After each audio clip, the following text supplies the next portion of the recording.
Welcome to another episode of the Quaggling Sand Podcast. Another week, another opportunity to sprint. Sprint is an ironic name for a mobile cellular company, I suppose. There's a Palm reference I will be making, and just occurred to me all of my thinking about sprints and the partnership with Palm and Sprint when we were launching the Pre. If you have no idea what I'm talking about, don't worry, because you are in the vast majority. But it was a cool phone. We'll get to that in a second. Anyway, hope you're doing well. We here in Las Vegas are enjoying the uptrend, the lack of understanding about how science works, which is always frustrating. And I this morning was watching, I believe it was on our local Fox affiliate. They were interviewing, they were replaying some public comments in the county commission meeting, which took place recently. I think it took place right at the beginning or middle of July. I can't remember, actually. I'm not even going to post a link to it. The point is that people are not looking at the data. They are going with their own personal convenience or lack of. Like, I don't see why masks are important. And it's frustrating that people don't simply look at the data. But oh well. It strikes me as we go through all this again that there was a lot of focus on, like, everybody was making these COVID status websites and the Johns Hopkins data, and then they published that portal, like a dashboard. I think they call it the World Sick Map, or at least that's how some people refer to it. And there were a lot of offshoots to that, a lot of exciting visualizations of the same published data over and over again, and everybody had a different map and a different set of data as far as when it was updated, or who knows. A single source of truth and a single meaningful report, I guess, or visualization, or that might be useful. So we'll see if that takes off again. Personally, in fact, one of the projects that are on my growing to-do list, I call it Munibits, and I think for a long time on Facebook you would see, does anyone on here, is anyone in their friend list seeing their post according to the algorithm, does anyone on here know anyone who has caught COVID or who has been sick or whatever? Now, it's generally, I saw somewhere that 29% of the U.S. population knows someone who has either been sick or has died of COVID or related complications. I'm not exactly sure what the numbers are, because who knows where that came from. But the fact is that anecdotally, I know more people who have either been sick or know someone who's been sick, and certainly they do too, right?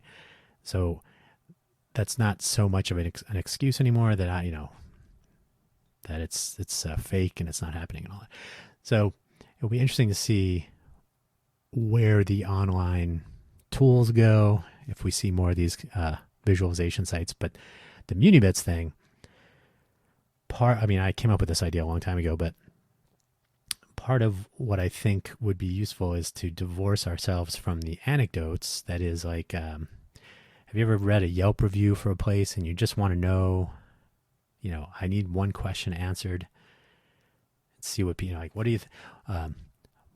Case in point, I was looking at one point, recently for the best Sicilian style pizza in the Las Vegas area. So if you are familiar with Sicilian, great. If not, you're missing out.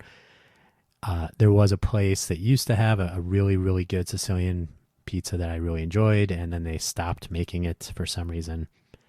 And that was very frustrating. So at some point I was like, I should try to find one. And what you end up with is a lot of anecdotes about their visits to a particular pizza restaurant or whatever. and it's really difficult to tease out the answer to my question. And so my notion with MuniBits is to capture data in a community, right? So if you're in a community, you're either geographically or maybe ideologically aligned, or maybe both. But I just want the facts. I just want the data. I just want score the Sicilian pizza per location in a given geographical region. So my community may be Clark County, maybe City of Las Vegas, maybe the Centennial Hills area where I presently live, although that's changing, as I've announced previously. Not by much, but changing slightly. So yeah, the ability to track down, and so for the pandemic, one of my project goals for MuniBits would be to somehow, while maintaining privacy, everybody's confused about what HIPAA is, but without sharing disclosure, identifying person with, say, vaccination status or recovered from infection status or whatever, be able to express more, I'm not going to say accurately, but more granularly where I've been saying for ages now, those portals, everybody was focused on, I think we've all settled on county level data. So the Department of Health and Human Services in Nevada publishes data for the state, and then they get data from each county health department, and that's the resolution, right? So in Nevada, the Southern Nevada Health District posts data per zip code, which is okay. No telling how they've come about this data. Like their reporting has been a little bit slapdash, in my opinion. But the fact is, they do publish a zip code breakdown, however often it's updated. And so it's possible to get a little bit more granular than county level. Not everybody does that I know of. I haven't really checked the hundreds or thousands of counties around the U.S., but the issue, though, is if I need to maintain social distancing of 6 to 18 feet, depending on which article you've read at which point in time, zip codes are slightly larger than 6 feet, and they're still larger than 18 feet. So that resolution doesn't tell me things like, oh yeah, if you go to and then anecdotally you'll hear gyms, restaurants, and bars, and hair salons, and mini golf courses, or whatever, right? You get this weird breakdown of gross statistical compilations. It's been a mess, in my opinion. So what I would love to see is a way to capture data from the public at large and make it a part of the same sort of mentality that goes into social media sharing, which is usually highly opinionated with an agenda. And the utility, I suppose, is likes and knowing that you have shared your views and opinions and somehow raise the ire of others. But there's no science, or it's difficult to extract the science or the data from this sort of post. So what I would love to see is some sort of aggregate data collection and reporting, not anecdote collection reporting.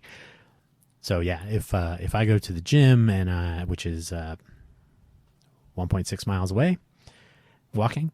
So if I walk all the way to the gym and I see 10% of the people working out at 2 a.m. are not even bothering to wear a mask, that's interesting, and I can certainly post somewhere and complain about that, or I can do it right now. But what would be more interesting is to know, I'm not saying people would do this, but if people were to say, I frequented this gym and this grocery store and, some number of places, sort of a faux contact trace. Like I was mostly at the gym, this grocery store, this hair salon, this, those are coming to mind right now. This restaurant, this bar, Right. So you kind of pick the top 10 places you spend most of your time. And I was diagnosed with, I tested positive for, I recovered, whatever. You can provide actual updates. And then you could actually see like, oh, people that frequent that gym have 12 people or whatever. Pick some number. I just made that up. Have tested positive in the past, 3 months, or past 3 weeks, or past 3 days. Right. So to know that information, I believe people would be able to make more informed, possibly more intelligent decisions than what we're able to do now. I mean, it's like seeing, it's like trying to judge your speed in your car using a speedometer that only updates once a day. And then on weekends, it doesn't update at all, right? So how do I know how fast I'm going? You kind of wing it, or you look around at other people and see how fast they're going, and you just try to go the same speed. And if everybody decides to do the dumb thing, and then you hit a wet spot on the road, and because it doesn't rain where you are, then it's slippery and oily. So yeah, I think not having the instrumentation and not being able to access it is a problem. And I think we have the tools at our disposal to be more collaborative across a population, a community, if we have the tools in place to do that. So that's one of the things I want to work on, which is why I'm really trying to get this sprint stuff going for myself. I have mentioned the past couple weeks I've been trying to get some things done, and what I end up doing is getting distracted, just like that. No, I get distracted, and my best intentions get thrown off.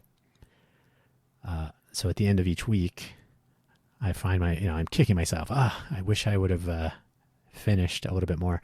What I've always tended to do, possibly, I've never been diagnosed with ADHD or any of those attention issues, but I am generally scattered in that I have a lot of things moving in parallel in time, and sometimes one thing will be sitting over here, one will be sitting over there, and I can get back to them when I can and whatnot. So I do tend to distract myself with other interstitial projects, and that's not great.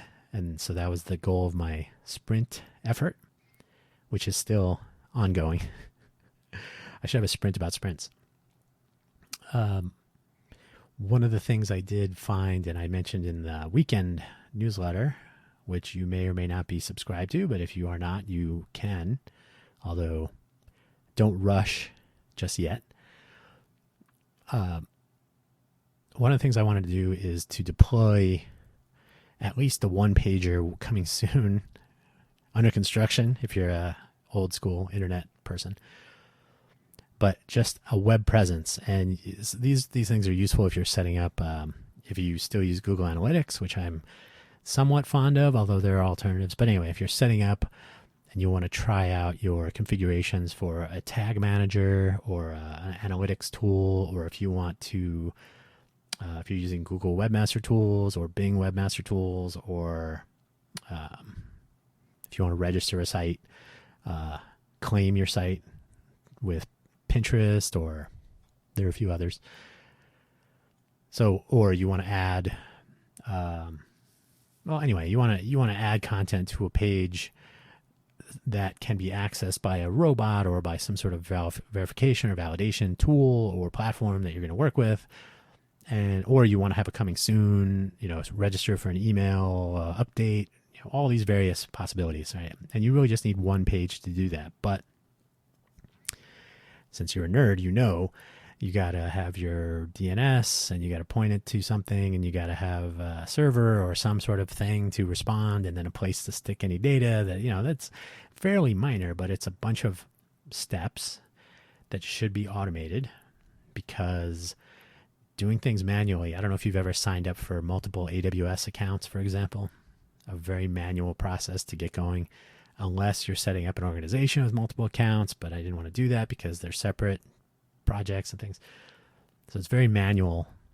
I have a recipe of manual steps that I run through to make sure I don't forget anything. But at the end of the day, you're like, it took forever to set up. Forever is a relative term, but it took forever. And that's just one of the things to do, setting up these accounts. If you're using AWS, or if maybe you're using Microsoft's Azure, which I guess more people are doing now, according to their revenue, or maybe Google, or maybe Linode, or maybe DreamHost, or whatever you're configuring.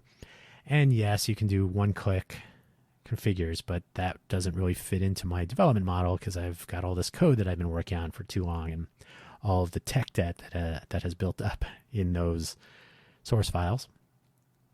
So how do I bridge the gap between the ongoing efforts and the components that I'm familiar with on AWS and the configuration that I have cobbled together using Terraform for my infrastructure as code pieces, and so on and so on. So I had this bookmarked. And by the way, bookmarking is a lost art. I'll get to that in a second. So I had a bookmark for this, which I didn't go and revisit. So it's been sitting in my pile of bookmarks for who knows how long. And it's to the, it's a GitHub, it's on GitHub, AWS Chalice, AWS/Chalice. So the Chalice project is a fairly minimal tool that will package, that creates a project, just basically makes a sample app.py source file. It kind of looks like Flask. I'm more of a pyramid person. So, but the Flask with the decorators for setting up routes and things. So it basically creates a skeleton, a very, very minimal skeleton. The documentation it looks like a work in progress. There's plenty of stuff there, but anyway, so Chalice, you can create a quick serverless Lambda function, so to speak, an API endpoint, and you can have it upload. It packages it up into a zip file, and it uploads to Amazon Web Services and deploys it through an API gateway and sets up some AMI permission or role, the appropriate access permissions. So that's very nice. And while it is not magical, and it is not, it's not the magic bullet, it certainly bridges that gap I just mentioned, right? Because I have a lot of Python code that I've written. You can render some pages, right? So I could have it just deploy a Lambda function that will render a page, and I could have it add email addresses to something simple, DynamoDB, which if you've used Terraform and you want to keep track of your configure or your state on the server in your configuration, DynamoDB, what is it? DynamoDB, yeah. Dynamo or Dymo? Dynamo. DynamoDB is one way. So if that's already set up, getting the infrastructure set up, then you can stick things in there. You can very easily delete them as you migrate over. But the idea was, if there's an easy way to take the basic building blocks that I have and sort of strip them down, and I'm talking a very basic view template, Bootstrap, for example, or whatever. Fill in, base those values I was mentioning earlier, the validation keys, analytics keys, all these components that are connected through verification and validation of a domain and website and owner, right? Verify you're the owner. Update, add this string of text to a web page or to whatever scheme you're using, or the platform you're using is using. So just to get that up and running without, I found one tool, and I don't recall the name of it, but it would do something very similar, and it even would it would allow for sort of a generic configuration of a WSGI, Web Services Gateway, whatever the I stands for. Configure that, and I believe it was a JavaScript tool. So then you're adding stuff. You're adding items to a workflow and whatnot. So this chalice, fairly self-contained, pip install into a virtual environment locally.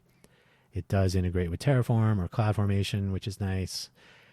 Although you can't use its sort of pre-baked configuration stuff, but still, at the end of the day, accomplishes what I wanted to do.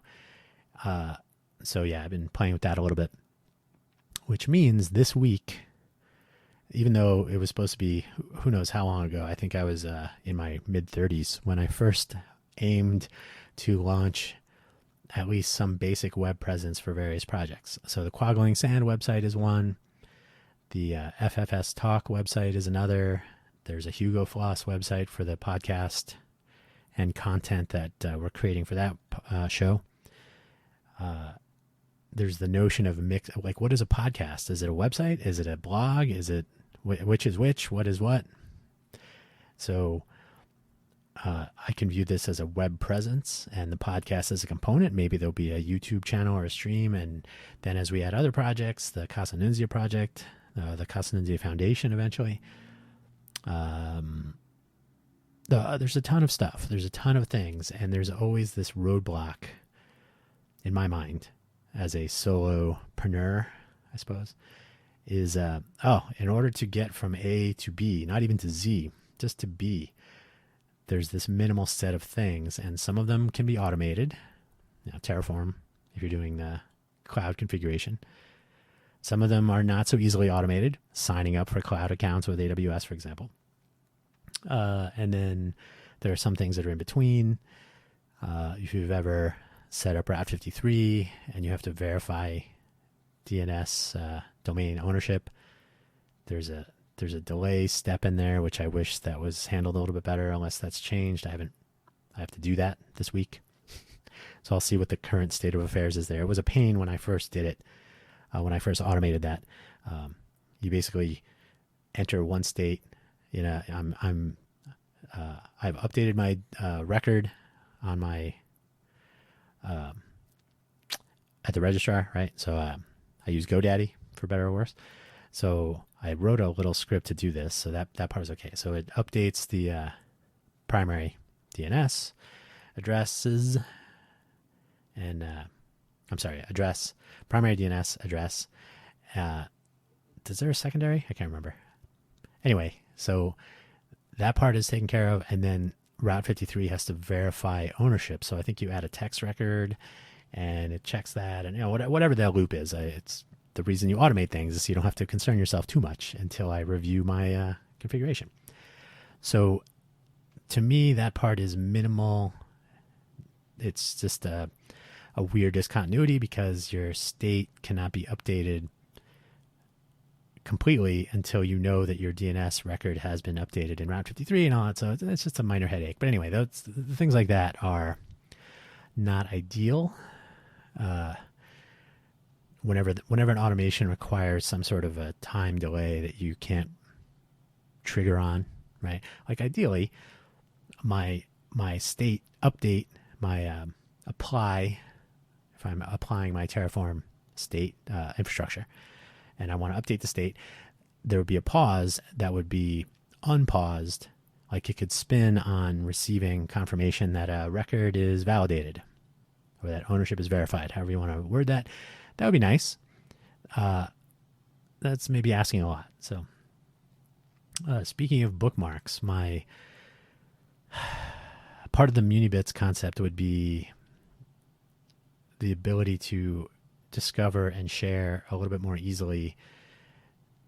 And not that I have the grand solution, but I think the likes of Delicious, which I have written about before, it was an interesting idea that I think Yahoo bought them and killed it off or something. And then FriendFeed, I used to love that site, even though it was in its infancy when it got killed off.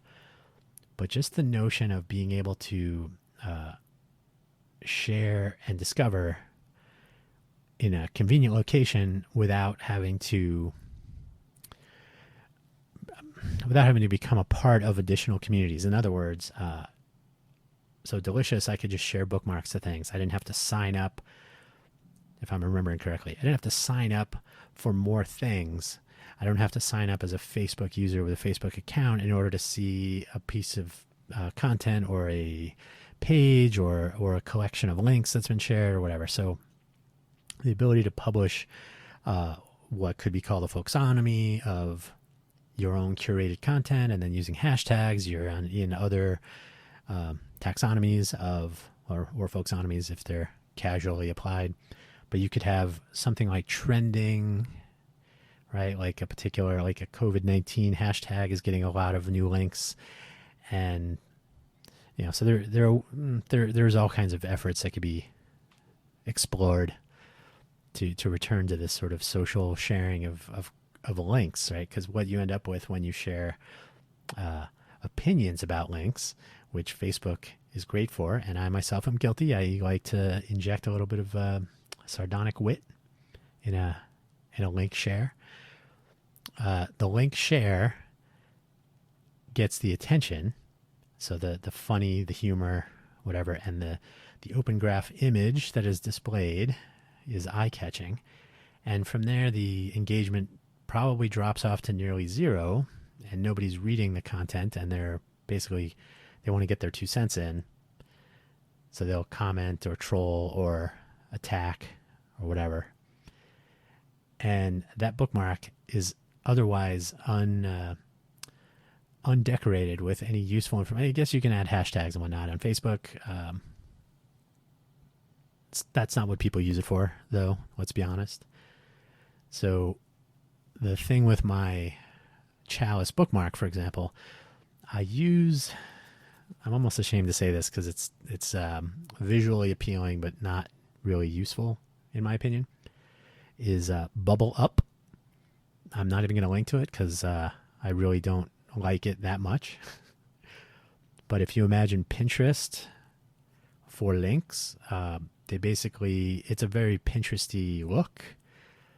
You create folders and subfolders of links, and you can add, or they have notes and other whatever. So I've been using it as a bookmark catch-all, and I have a Python folder, I have a Postgres folder, I have a web, cloud. And these are very generic, and they tend to be catch-alls. And I don't have a JavaScript folder, so if I see something that's web-oriented, but it happens to be in JavaScript, I'll stick it in web. The Bubble Up application, there's a mobile application, there's a web-based UI that's very JavaScript and very visual. It's very pretty. It's very nice. However, it is very human-oriented. You can generate what they call a role, a blog role. Remember those?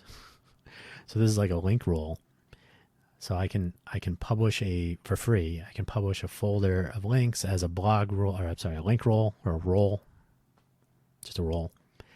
And it's just a page of links, right? So it's just, here's what I've been linking to in my Python folder or whatever. And that's all well and good, but give me a command. Okay, if I'm going to use somebody else's tool like this, give me a command line or give me some sort of a tool where I can export my bookmarks, or I can export them into a form that I can import into my browser, or make this tool interoperate with other tools. But instead, they've created a sort of a silo, and I don't find it easy to find information in my pile of bookmark folders that I have there. And they will allow you to export your data twice a year, I think it is, which right away should be a red flag. Pardon me. So for my free tier, I guess I can't expect much. And while it is visually appealing and it is a cross-platform in that it works on my Firefox browser, on my Linux desktop, and it works on my Android phone, probably works on other devices as well. So it's useful, but at the end of the day, it's not really much more useful than adding a link to emailing yourself a link, or adding it to a text file that you can share. Maybe you can edit an online, a document in your favorite cloud document tool, right? So I could I can add a link to a Google Doc or a Microsoft Office 365 document or a Zoho doc or whatever. Piece of cake. I don't extract any extra value from using BubbleUp, so I will. It's on the list of things to do is to migrate off of that. What I would really like, though, part of the overarching big picture that my sprints are supposed to be running toward the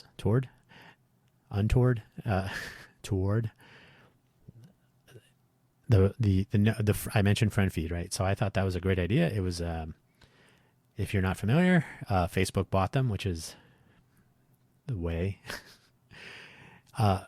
You could use friend feed to register your Amazon wish list, your blog, your image feed. Maybe I don't know if it would support Instagram today. It doesn't because it's gone. But maybe it supports your Instagram feed. Maybe it supports your Twitter feed. Maybe if you use Flickr or so any service where you could capture essentially an RSS feed, right? So display my RSS feeds in my friend feed, and other people could subscribe to my friend feed, and you could see something that you could argue resembled like a Tumblr feed of different post types. And to me, this makes a ton of sense because you should not necessarily need to be a Twitter subscriber, for example, to read my Twitter feed. There's nothing secret there. It's not a protected account, so okay. You can subscribe to the Substack newsletters, and you can read them at quaglingsound.substack.com. You can see the newsletters I've published thus far, which are wrappers around my podcast, which you are listening to right now. Getting to the podcast is a little bit more tedious because podcatcher, software tools, RSS feeds, the mixture of human readable content in the CData hack, which I'm not a fan of. But either way, so there's different ways of subscribing to things, and there's different expectations and whatnot. So the friend feed notion, which I thought was great, was a catch-all for following your friend and making a feed out of their stuff. And brilliant, right? And so, of course, Facebook bought them and killed it. So in my view, my other blue sky project is called Friend Ven because of the rhyme, but also somewhat inspired by the visualization of Google Circles in Google Plus, where you could group people into these circles. And in my mind, the Venn diagram notion could help with identifying who you want to share certain things with. Maybe I want to create a work shape. Doesn't have to be a circle. And for my own personal organization, I want to have my work colleagues in a circle.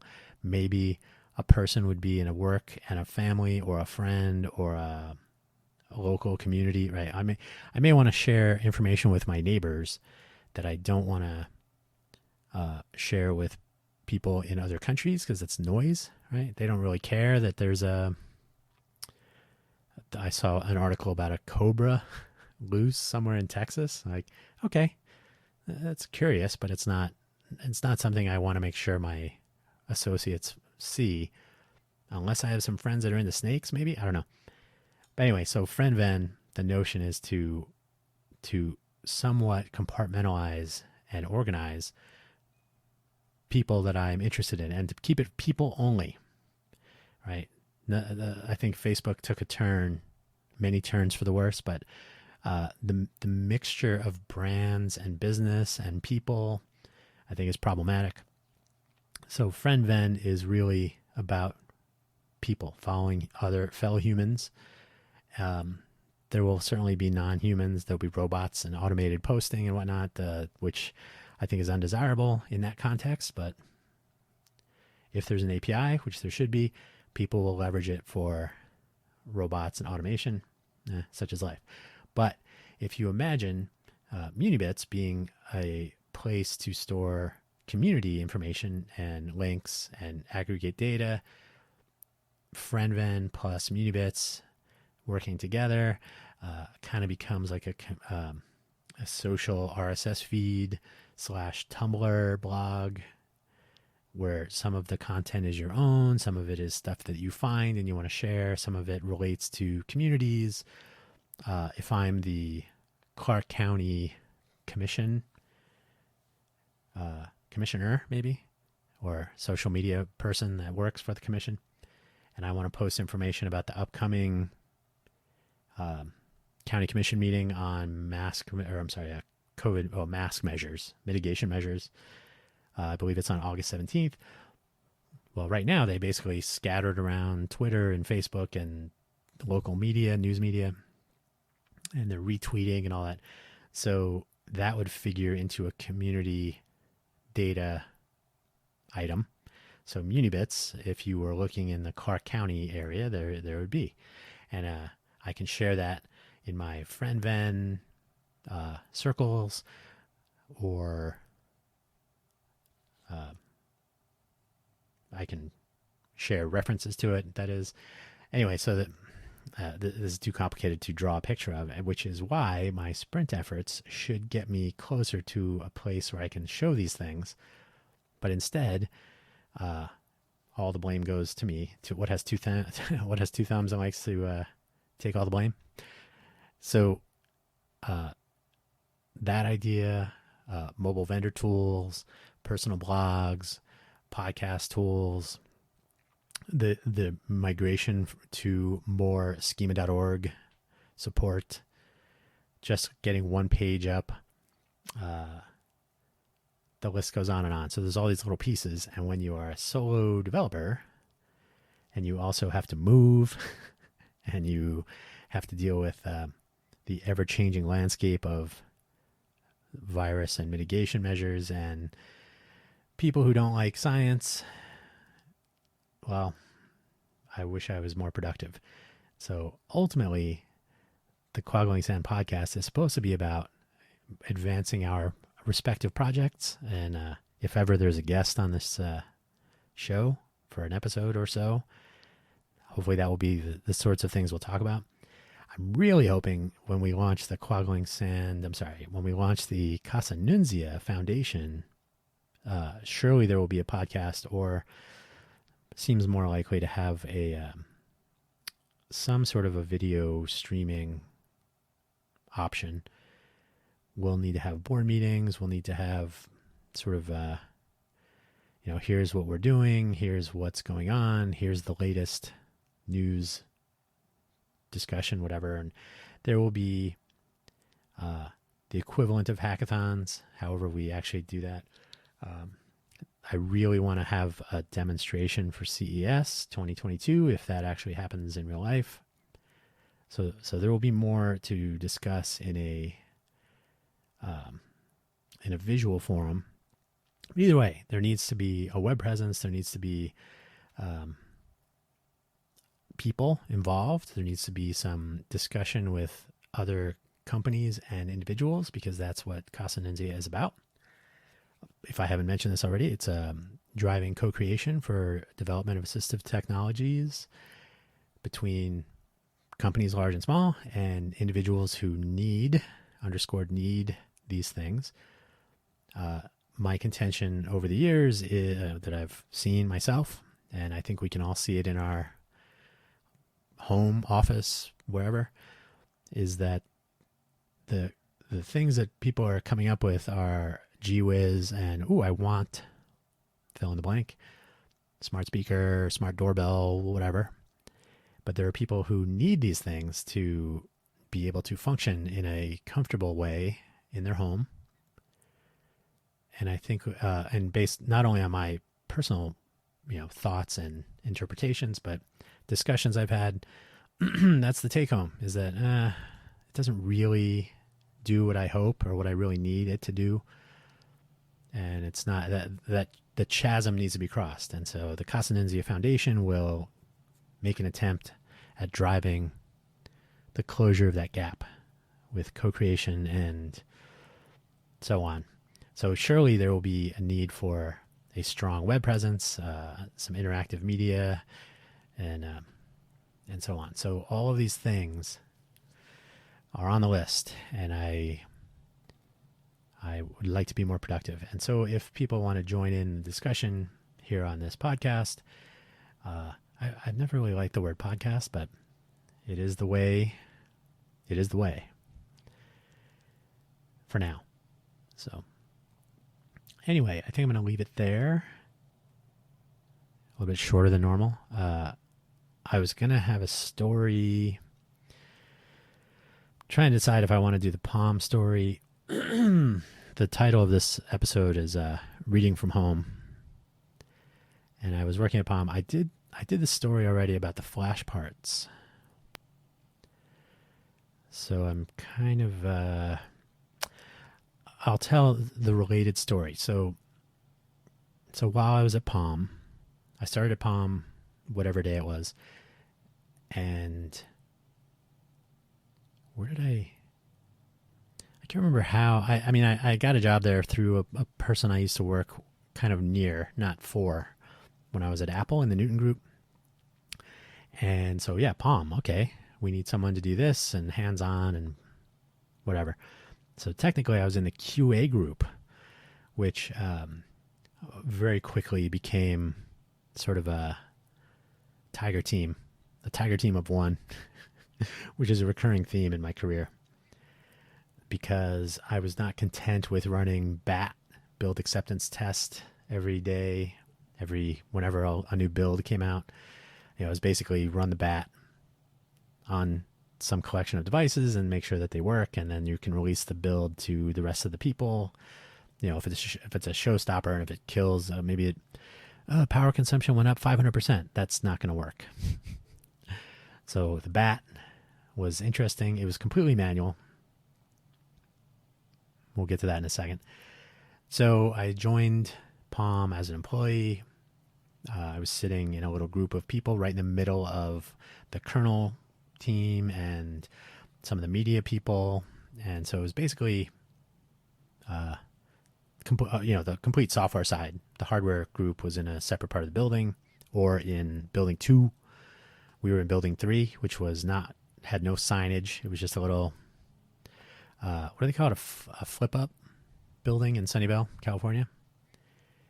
So near walking distance from the Palm campus of 2 buildings, which I believe now is LG, but ironically it was the Philips Components campus, or Philips North America, headquarters for California. Right after I left Philips, they moved into what would then later be the Palm, and now is, I think, LG buildings there in Sunnyvale. And so, yes, yay, good times. So we had this build, and we had a lot of manual stuff going on, and I started working, and after 30 days of consecutive work days, I was settling into what would be a tiring schedule, a march towards eventual launch in our partnership with Sprint, which I already mentioned.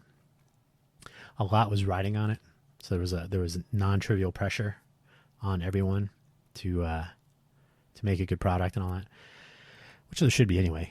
But at some point, luckily, it occurred to me that some of the things that we were doing should be automated, and the phone was completely. It was a little Linux box in your pocket, which I'm almost positive was lost on most people.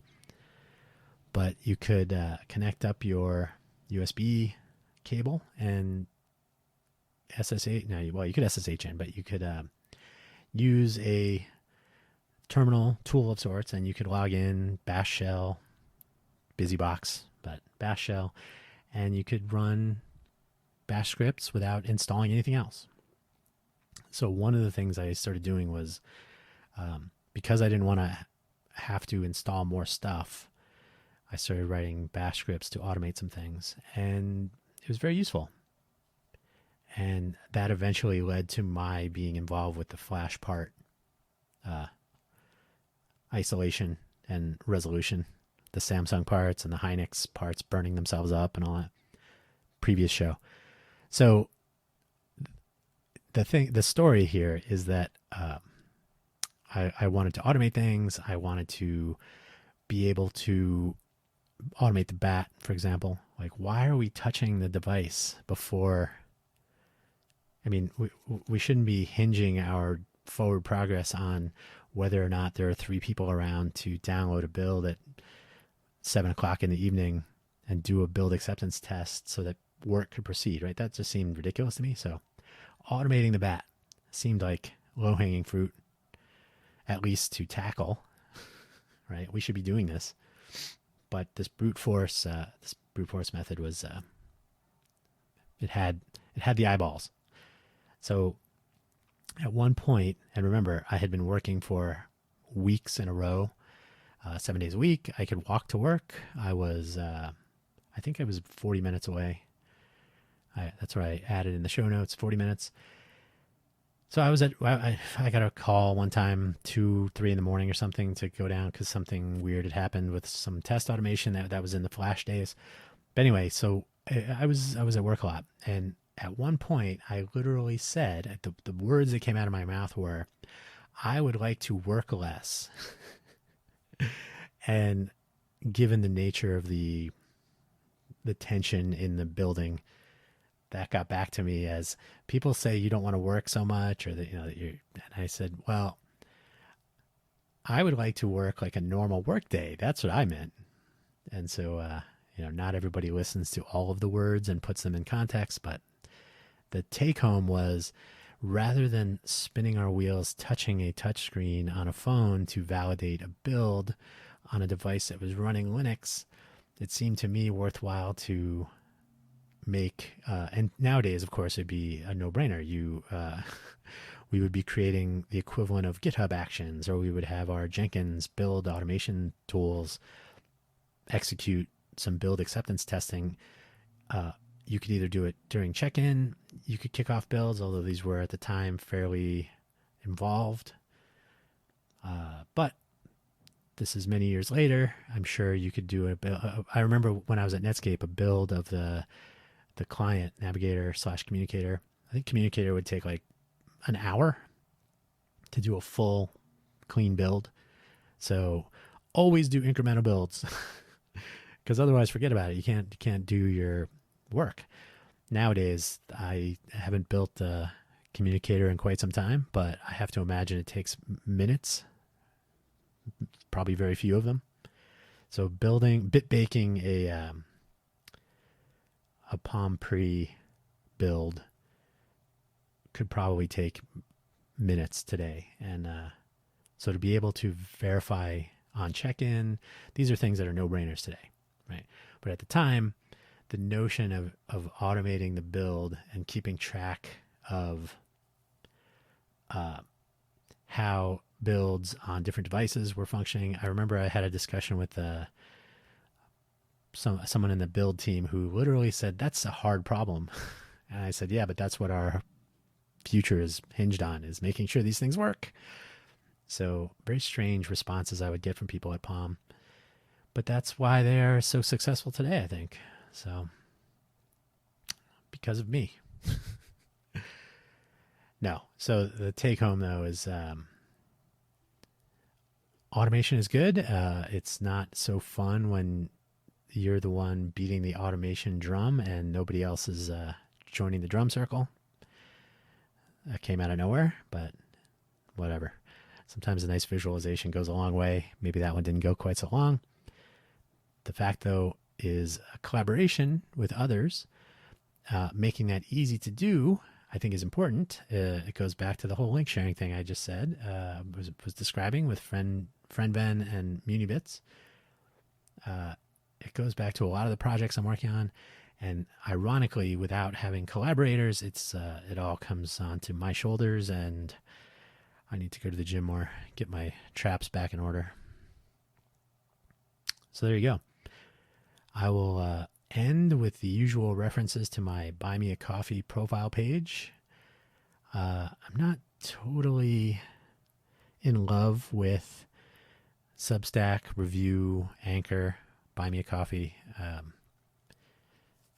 If I had more things working, I might eschew those and go completely homegrown. But for the moment, my out of band profile page on Buy Me a Coffee is up and running, whether my blog or other projects are.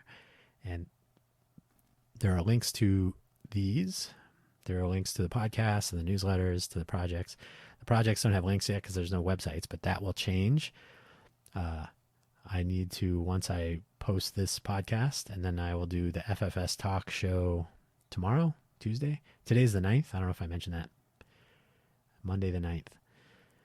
So I will record another episode of FFS Talk. I will be purging and packing along the way. I mentioned in my personal newsletter, the Dan Hugo newsletter, sent via Substack, that I have secured my rental moving truck and some storage space. I'm moving away from Las Vegas temporarily, which I will not describe as such at the time. I'm sure I will post somewhere on social media a picture of a moving truck and a leaving Las Vegas reference of some sort. And then come later October, I will return to the general area in my new place. It has been somewhat inconvenient and is certainly impacting my sprint schedule, but change is good, they tell me. No, I'm actually quite looking forward to a variety of different aspects of this move. So the purge will be good. The packing is annoying, but ultimately okay.